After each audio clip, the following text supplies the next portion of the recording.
There is one constant in life and in sports, something that is guaranteed, and that is things will not always go the way you think they should go. Things will not happen the way you feel like they should happen. When that occurs, what do? How do you respond to it? That's what Pat and I will talk about in today's episode.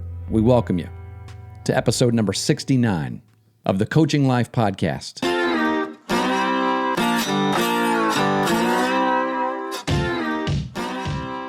You ready to preach it, brother?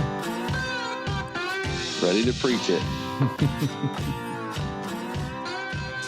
I have a story about two monks.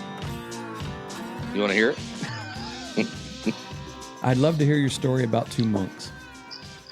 So there's two monks, one old, one young. They're on a journey between monasteries, and they're walking along, and these are celibate monks. They have a vow that, or at least one of their vows is that they're not to have any relationship with women.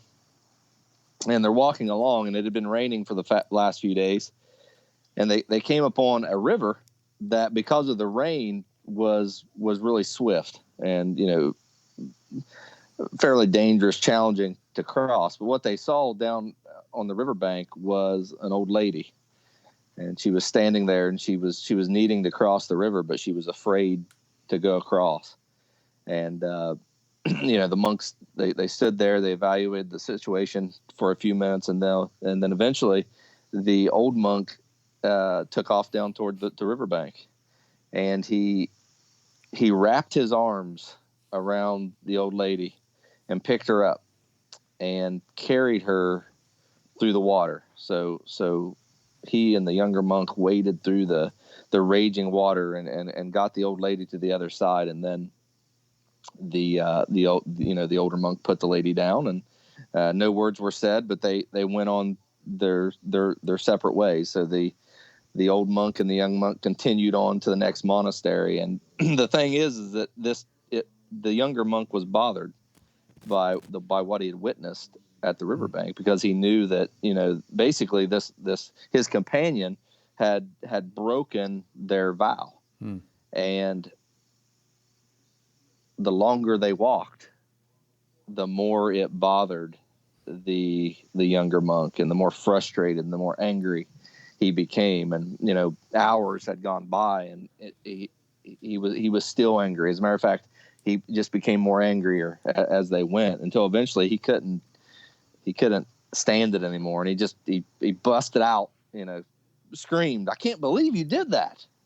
And it kind of caught the old monk by surprise, and he's like, "What are you talking about?" And the young monk said, "I can't believe that you put your hands on that woman." He said, "We're not supposed to have any relationship with a woman. We're not supposed to touch women, but you wrapped your arms around her. You carried her across." And the old monk said, "What? I'm not for sure what you're talking about. What woman?" And that made the young monk even more mad. And he said, "The woman at the river, the one that you carried across." And then finally the old monk gave in, and he kind of coyly said, "Oh, that's right, that woman." He said, "That was hours ago. I put her down as soon as we crossed the river. Why are you still carrying her?" Wow.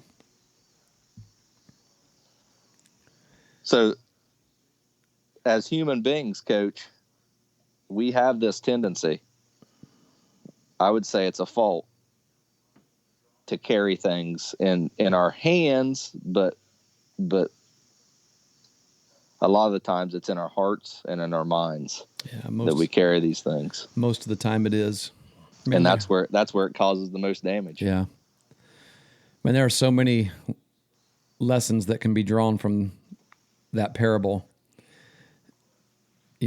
Lessons of rules exist in two forms. You've got the letter of the law, and you've got the spirit of the law. And we often tend to forget the spirit behind it. And what the rule is actually written for is to create and try to help something good. But typically all rule and law does is point out things that are bad. And that's what the young man was carrying. Yeah. Kind of makes you want to shout a phrase that I heard a good buddy of mine preach on this past Sunday at his church. The man that just told that story, it begs the phrase, dude, just let it go. Well, yeah, let it go. That was the title of your sermon, wasn't it? Yeah, it was. It was good stuff. Yeah. Good stuff.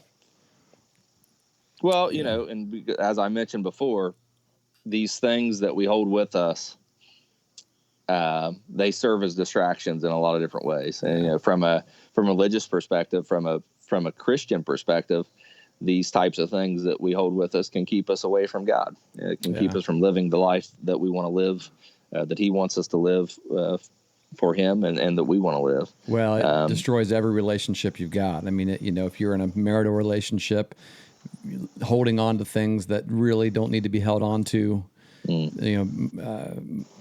it can destroy relationships with your husband, your wife, your children. Kids can destroy your relationship with your parents, things like that. I mean, it's definitely a strong topic. Well, I got to admit that you and I both, whenever we think about things like this, we're always applying it to sports. And this is a podcast about sports primarily, not just about sports. We've been very open and clear about that. But of course, if anyone listens to us, they get a pretty good dose of sports, whether that be coaching or playing the game or different aspects of a game, or even being parents of kids who play the game, and fans, spectators, officials, whatever it might be. And when I was listening to your message this past Sunday online, or I guess I was listening to it on Monday, your message from Sunday, I couldn't help but be reminded of a story that I told a few years ago now, and actually ended up becoming a chapter in my book, Building Champions. And in fact, this was the last chapter that I submitted to the book. It's not the last chapter in the book. It's chapter 16 in the book, under the section, the section of speaking to the player. It's the last chapter in that section. But it reminded me of this chapter, and I didn't coin this phrase myself. It's nothing. Very little is original. I don't know, who was the first person to ever say this, but I wrote about this issue called the not two in a row rule. And let me tell you a story that opens that chapter. I was sitting in the stands watching my son's college baseball team play a game, and this was his freshman year of college, because I actually published this book in the spring of that year. And while I was watching this game, it was down in Coker, South Carolina. The pitcher was throwing really well. He was throwing a perfect game through 4 innings. And it was the second game of a doubleheader, and they were only playing 7 innings in this second game. They played 9 in the first one. They're playing 7 in the second one. So what this means was he was 4 innings through a perfect game, had 3 more innings to go to complete that perfect game. So that was just 9 outs. It's not very many outs. And you could tell that this young man was starting to feel it, right? You could see it. So in the 3rd and 4th innings, he had kind of worked out of a jam.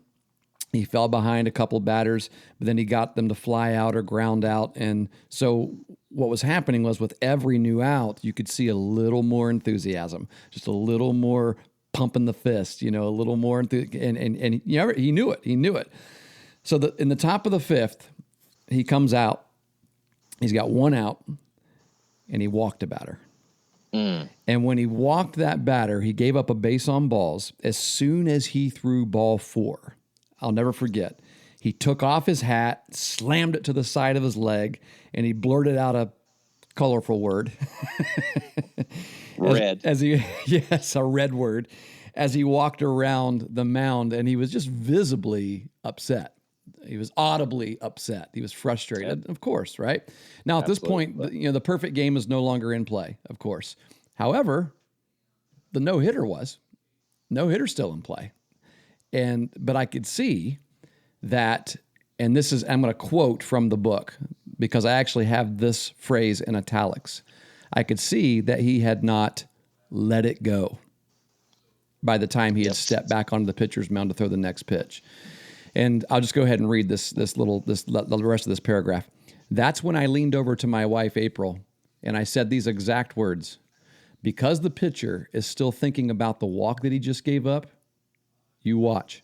He's going to give up a base hit in this inning too. Well, the very next pitch to the very next batter, base hit up the middle. And just like that, the no-no was no more. And what happened was one mistake was permitted by him to become 2 in a row. Now, it doesn't necessarily mean, that doesn't prove that he wouldn't have given up a hit to that batter anyway, right? But what it does suggest is that he let his guard down a little bit. He was still thinking about that last pitch, and he had made so many good pitches in a row that because of letting his guard down, he failed to make another good pitch to this next batter, and then it just snowballed after that. And that's why I say permitted, right? Because I do believe that we have the ability to influence these kinds of things. And, especially in sports and sports like the game of baseball or softball, where there is a lot of mistakes to be made. One error doesn't devastate you, honestly. People say all the time, everyone makes errors. So one error isn't going to devastate you. But the key is to be able to flush that error and not let it become 2 in a row. You've got to, as you say, let it go. And the teams, I think, that do this, those teams are elite. They know they're going to make mistakes. The difference is they've just mastered this not 2 in a row rule. Yeah, it's a skill, really. And I think it applies to baseball and softball. I hate to say this because people out there listening will be like, wow, they just love those 2 games. But I think it applies more because here's why. One, it seems like there's all these opportunities to make a mistake. You can always do something wrong. Sometimes people don't even know you're doing it wrong, and you might hold that failure with you. But baseball is a game that when that opportunity arises, I say opportunity, and you make a mistake, you have a long time, an indefinite time, actually, because if you make an error on second base, you may not get another opportunity that game. That's exactly to right. make up for that error. In the game of basketball, it's a fast-paced game. You make a mistake, you're still, you miss a shot, you airball, whatever it is, you play bad defense, you're heading down the floor the other direction to do something different, to get on offense, to get back on defense, whatever it is. In football, a quarterback throws an interception, unless it's at the end of the game, which would be true, could be true for baseball as well. So unless it's at the end of the game, you're going to get another opportunity to come back, right? You're going to get another shot to make up for that mistake. In baseball, that might not be the case, and it's easier to dwell on. But what you say is so right. It's a skill, and I often when we talk about how mental the game of baseball is, what percentage of it is mental. This is the kind of stuff that we're talking about, because it is the good players. It's the standout players that are able to understand that these things are going to happen, and let's just move on to the next play. We've been playing in a league on Sundays, and we've had now, I think, 3 out of 4 games the 3 games that we've won we were down. So just to clarify, it's a bunch of older guys playing in a league. Oh yeah. Okay. So you're talking about our team. Yeah. Okay. Not your 14 playing years. in a league that needed some players for whatever reason, needed another team. So, the league said, hey, throw together an old team and play some of these younger guys. So we're actually playing in an 18U team. Living the dream. Or an 18U league, yeah. Living the dream. Living it up. We love it, don't we? And we've been the 3 wins that we've had. We are 3-1. One team got us. Coach wasn't there though. Yeah, make sure you say that. No. I've only been there twice. Yeah, of the 3 wins that we've had, we've all been down early in those games. Yeah, and I think the thing is we just keep playing. We're not bothered by that deficit. We're not bothered by the mistakes. We just keep plugging away and keep going, and that's that's a skill that is like experience makes it easier to acquire, but it's still difficult to acquire. And it's something that stuck out to me because, and coach yelled at me for this. We in our last game, we had runners on second and third. We're behind. I think it's 4-2 at that point. Maybe it's 4-3. And I squared to lay down. Yeah, we were a bunt. behind by 1. Yeah. Yeah, because I was busting your chops about trying to get that one run in to tie it when you could have gotten both in to go ahead. Yeah. Right. So I squared the bunt. Coach yelled at me, which is fine. I was bunting for a base hit, but and then the next pitch, the pitcher threw me a curveball, and I'd been expecting that because I'd watched how he had pitched through the game, and I knew when he got up 0-1, he liked to bring that curveball in. So I grounded. That's good insight second. For our young listeners out there. Yeah, I grounded to second base, and the run scored, but I got out. It was a fielder's choice. I was mad. I was disappointed because I knew accomplished exactly what you would have accomplished if you would have bunted the ball. That's true. You're right.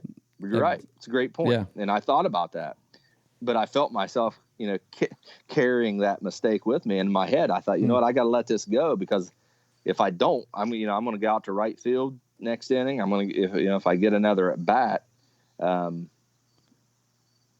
can't have this on my mind. I can't have this mistake on my mind. And that's, it's hard. It's difficult in sports to let those go. And baseball is a very humbling sport. Hey, they scored in this past Sunday. They scored 4 runs in the first inning? Yes, something like that. So in that first inning, there was a ball hit down the right field line. I was playing right field in the first inning, and I picked the ball up to throw it into the relay man and didn't have a grip on it, and it slipped right out of my hand. It looked like a circus act out there, right? And so then I picked it up. So then that turned 1 run into 2. It turned a double into a triple, and then that guy ended up scoring, and then another run scored after that. And so it's one of those things where if I'm 14 years old, I'm probably still thinking about that into the 4th, 5th inning. But honestly, it's so easy to flush stuff now because I'm just having such a good time being out there playing that I don't really care, to be honest. I do care. Easier, don't get me wrong, I care. But I understand what not you're saying. about and that. It does make it easier when you're having a lot of fun. It does make it easier. That was funny though, wasn't it? You got to admit, you were standing over in center field dying laughing at me when you said. You were laughing before the ball hit the ground. You reached back to throw it. As you came forward, it came out. That ball came out. You were already laughing. Yeah. No excuses. It was funny. No excuses. Wish we had I'm not going to make any excuse about not stretching out any at all or throwing any hardly before that game, before I was told, go out to right field. Well, I'll make it for you. We were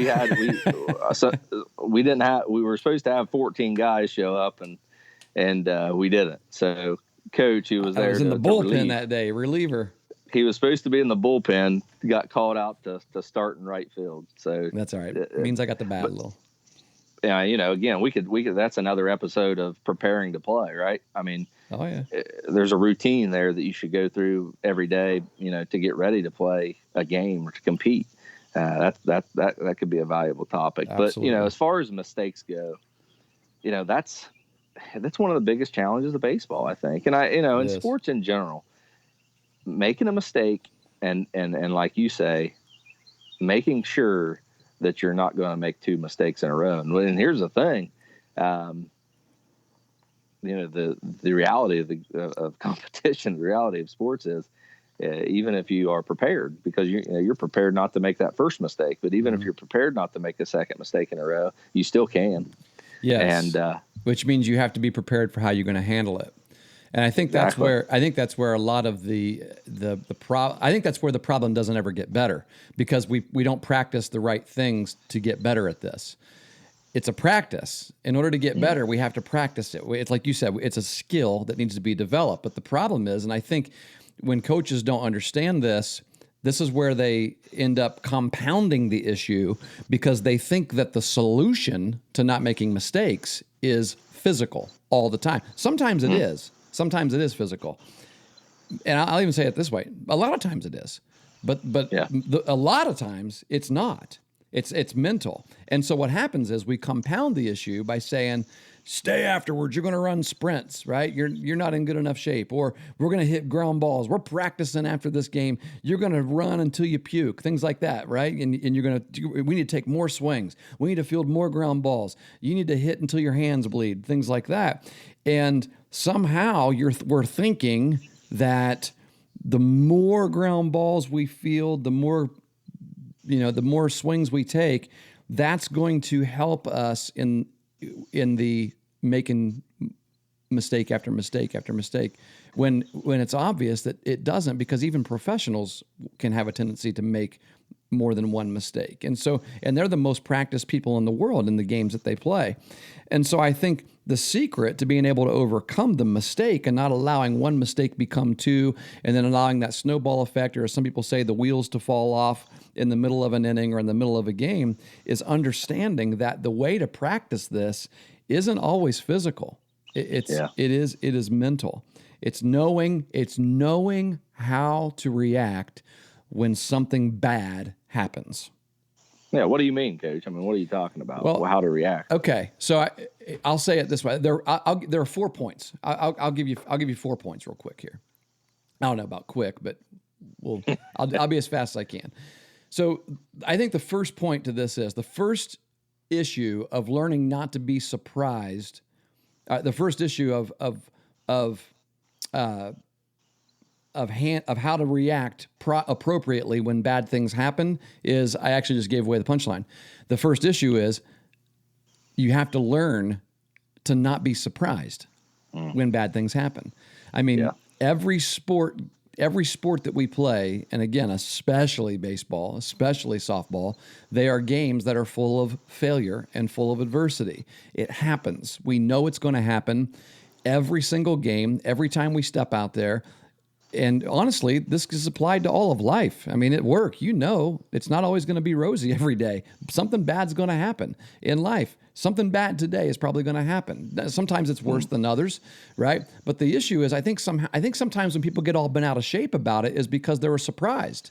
And I finally started talking to kids about this during the game of baseball. I would say, like a kid would strike out and he would come over and he'd have this, he'd want to throw his bat down, but we had a rule you couldn't do that. So you could see it though. He wanted to slam the helmet down, so they would set it in the rack really hard instead of throwing it, things like that, And I would just pull him aside and talk to him, and I'd say, hey, were you surprised there that you struck out? Well, I didn't want to strike out, and we talk. Yeah, but have you ever struck out before? Yeah. Do you think you'll ever strike out again? Probably. Okay, well, we probably shouldn't be surprised then when it happens, because sometimes you just get beat. Sometimes you swing at bad pitches. There are ways that we can look at and analyze your at bat to try to help you not strike out as much. But the reality is, folks, you're going to. The reality is you're going to make more errors. And so that's the first point: is don't be surprised when it happens. You got to realize, oh yeah, it's not that I want that to happen, but we got to be prepared for how we're going to respond when that happens. And you will not be prepared for how you're going to respond if you're surprised. Good point. This idea that perfection should be our goal is stupid. Because no one is perfect. No one will ever be perfect. In fact, even in a so-called perfect game of baseball, there were a lot of bad at bats. There were a lot of things that didn't happen the way that absolutely perfectly. You may have even made some bad pitches, but got lucky, right? Yeah. Maybe a fielder makes a great play for you or something like that. So there is not ever a time when perfection should be placed out there as our goal. Now, I'm not saying don't shoot for it, but you can't expect it. You can't expect it, because if you're expecting that, then what happens is when you don't succeed and you're not perfect, all of a sudden you're surprised. And when you get surprised about it, that's when we start to shut down.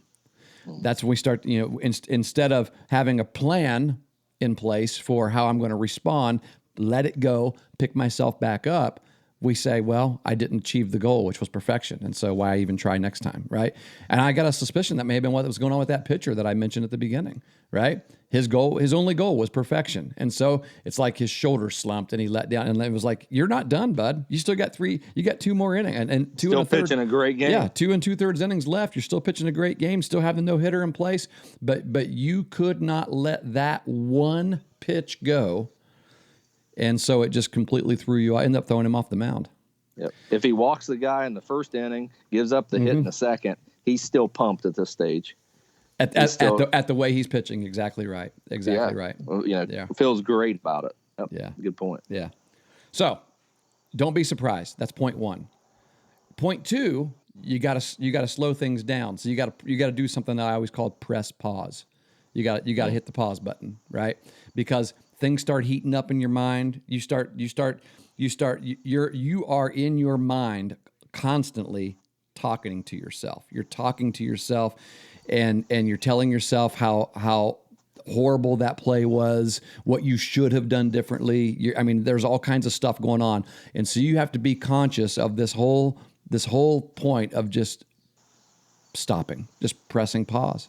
And one really good way to do that is take a deep breath, because that slows things down. If you just take a nice deep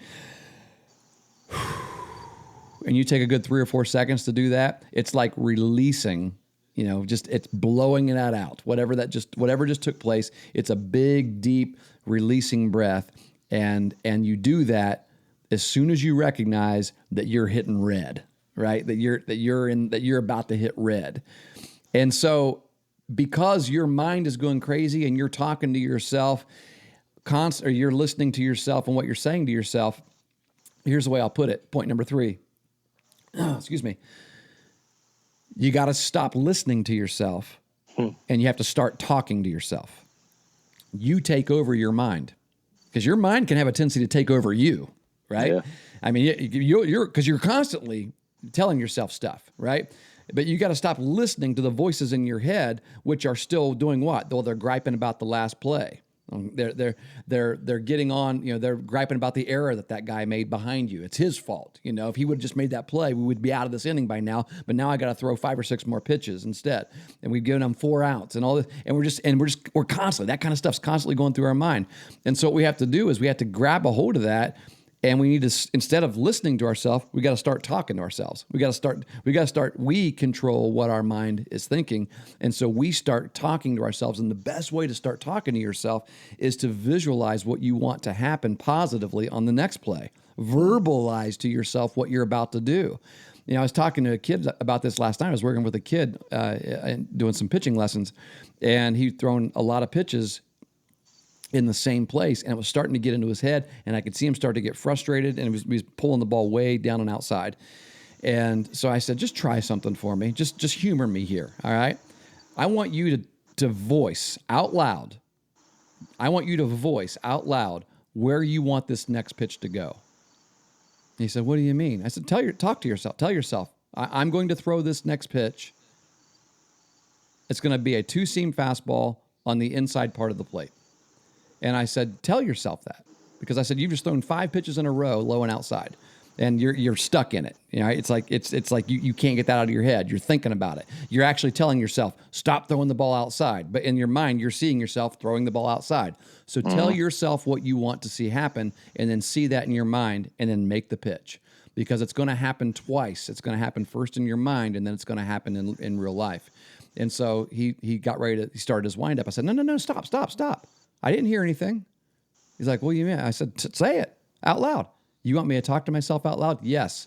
And I said, I want you to talk to yourself out loud. In fact, if you have to in a game, do it in a game. Do it on the mound. There are pitchers who do, right?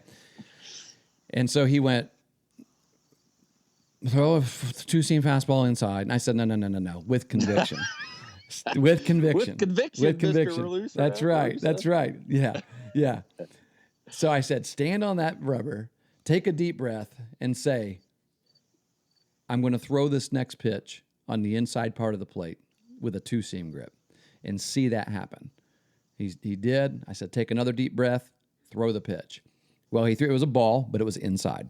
And it wasn't way inside, so it was a little off the inside part of the plate.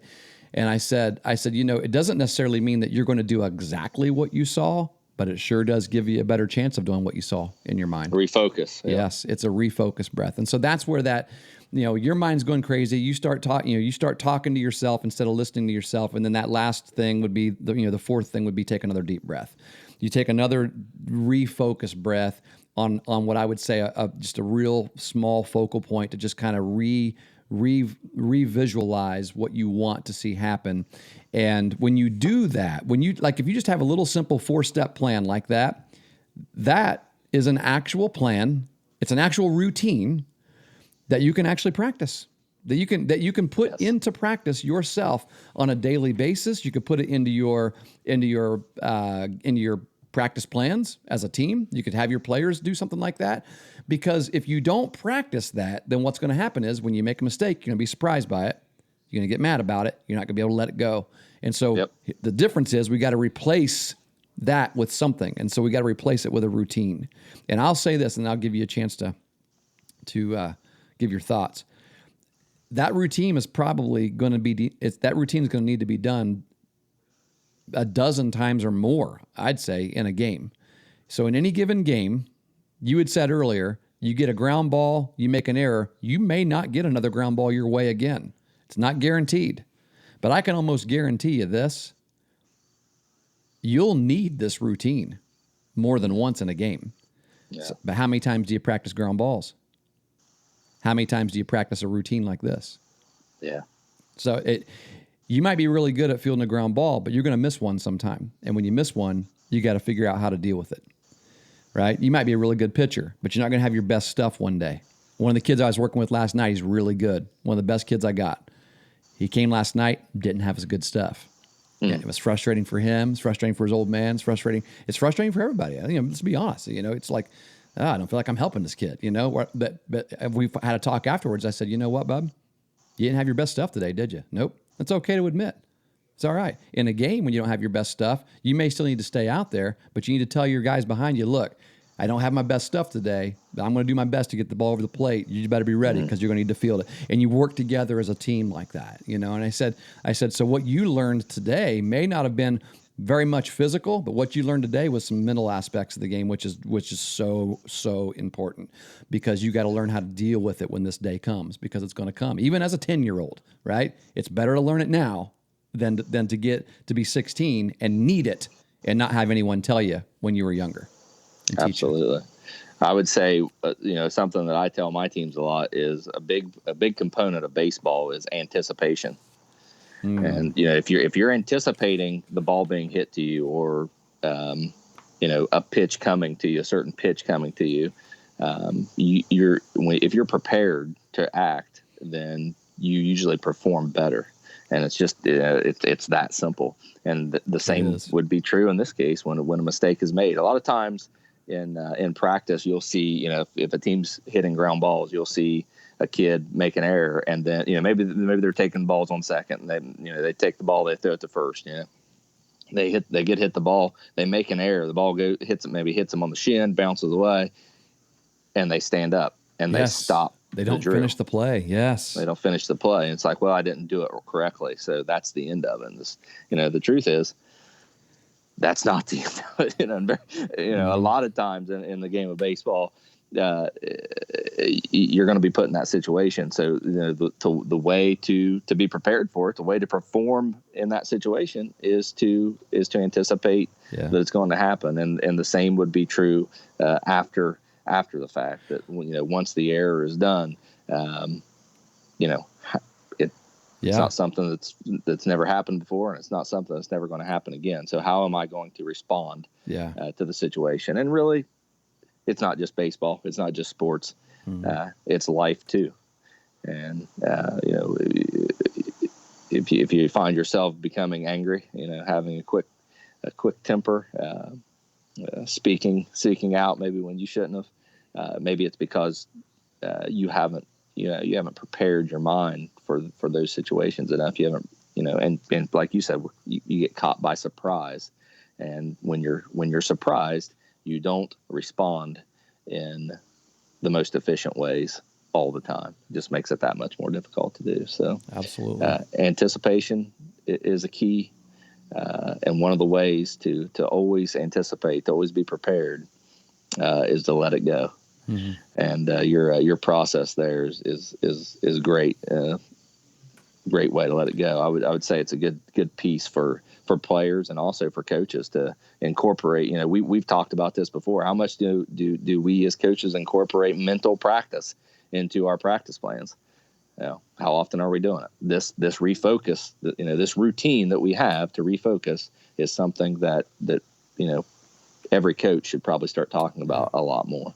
Yeah, it sounds like you know, some kind of Zen, weird, you know, feely, new agey thing when you start having kids learn how to actually practice taking deep breaths, practice visualization, practice routines and things like. And so a lot of times people with the kinds of personalities who coach ball teams are just like, suck it up, right? Play, you know, get out there and play. It's, you know, quit being a wuss, you know. Yeah, that and it's like we want to just be tougher, right? But okay, let's be tougher. But what aspect do we need to be tougher in? The mental aspect. Yeah. So how do you get tougher in the mental aspect? Well, you lift, you strengthen it. You got, you know, you can't just tell a kid, be stronger. Come on, you got to be stronger physically without getting them in the weight room and let them lift a little bit. Let them practice. Let them develop those muscles. Coaches, parents, everybody, we got to develop these mental muscles, or they're not going to be tougher. They're not going to be able to let it go. We just have to. That's a great point. I guarantee you, I say this. I've said this to people that I've spoken to before, teams and even organizations. When I stood before the WellWorks team and talked to them last year during their orientation, I said, you know, there are going to be things that happen in your line of business here every single day that frustrate you. You know, people that you work with, and you know, as employees, your coworkers they're going to frustrate you, and they're not pulling the kind of weight that you think they should. The people you work with also, and that you're training and all that. And so we went through this very same thing. I said, don't be surprised by it. And I said, if you come into every single day, so whether it's, you know, a business like that, or it's a team or whatever it is, understanding the benefits of developing a strong mental approach, having a strong mind, I'm going to guarantee you'll have more success. The teams that value this will have more success. And I personally, I didn't understand this until the last couple of years that I started coaching varsity ball. And when I finally started realizing this, it kind of changed the way I approach practices. It certainly changed the way I approached the kids and the conversations with them, because I wanted to try to understand more what they're thinking, what their mindset was during this play or during that particular at bat or whatever it was. And I'll tell you, it was truly a difference maker for me, and it's something I'll take with me from now on. And the next team I coach, I'll continue doing it. Yeah. In every aspect of life. So yeah. Good stuff. Yes, it is. Good sermon Sunday. So what are you preaching about this Sunday?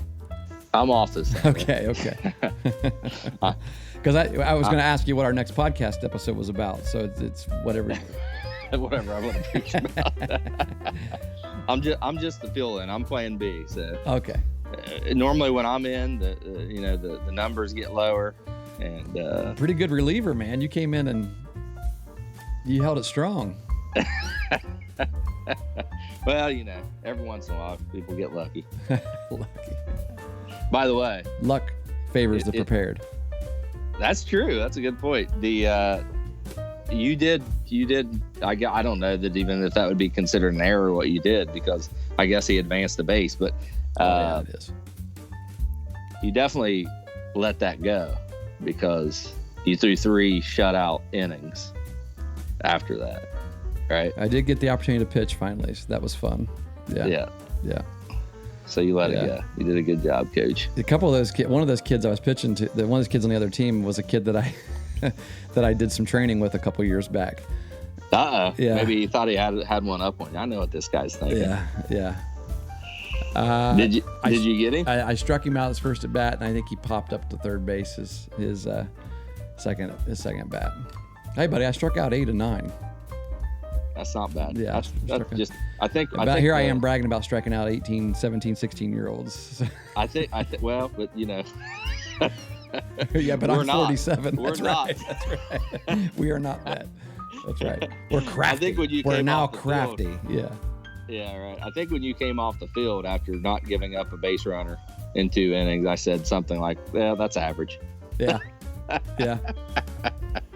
You did a good job. It's fun. Well, folks, thanks for joining us today. Remember, let it go. Be prepared.